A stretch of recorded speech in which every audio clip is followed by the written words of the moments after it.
అందరికీ హాయ్ అండి. సో నిన్న మదనపల్లిలో ఒక ఇన్సిడెంట్ జరిగిందండి. 7 years పాపని నీళ్ళ డ్రమ్లో ముంచి చంపేశాడనమాట. సో ఆడుకోనికి వెళ్ళిందంట, కానీ సాయంత్రం వరకు తిరిగి రాకపోతే ఇంట్లో డౌట్ వచ్చి పోలీస్ కంప్లైంట్ ఇచ్చారనమాట. అబ్బాయి వాళ్ళ పక్కనే ఉంటాడు, వాళ్ళ ఇంటి పక్కనే ఉంటాడు. పేరెంట్స్ పోలీస్ వాళ్ళకి ఇన్ఫార్మ్ చేసిన తర్వాత పోలీస్ వాళ్ళు వాళ్ళ ఇంటికి వచ్చారనమాట. కాకపోతే వాళ్ళ తాతకి డౌట్ వచ్చి ఈ అబ్బాయితో నేను చూశాను, చిన్న పాపని 7 years పాపని చూశాను అని చెప్పారు. సో ఇమీడియట్గా పోలీస్ యాక్షన్ తీసుకున్నారు. సో చూశారు కదండి వీడియో.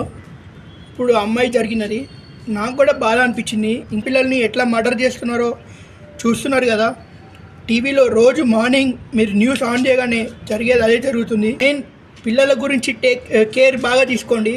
బయట ఎట్లా జరుగుతున్నాయి అంటే కేసెస్, అసలు పిల్లల్ని ఎట్లనో చంపేస్తున్నారు.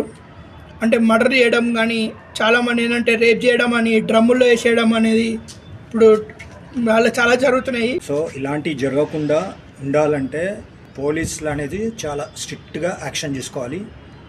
ఆ పని చేయాలంటే ముందు భయం ఉండాలి, ఉరి శిక్ష తీయాలి. ఎందుకంటే మేము లైట్ చూసుకుంటాం వదిలేస్తుంటే రేపు వేరేది కూడా జరగచ్చు. సో నేను చాలా స్ట్రిక్ట్గా చెప్తున్నా అండి, ఇలాంటి కేసెస్ జరిగితే ఇమీడియట్గా పోలీస్ వాళ్ళు యాక్షన్ తీసుకోవాలి.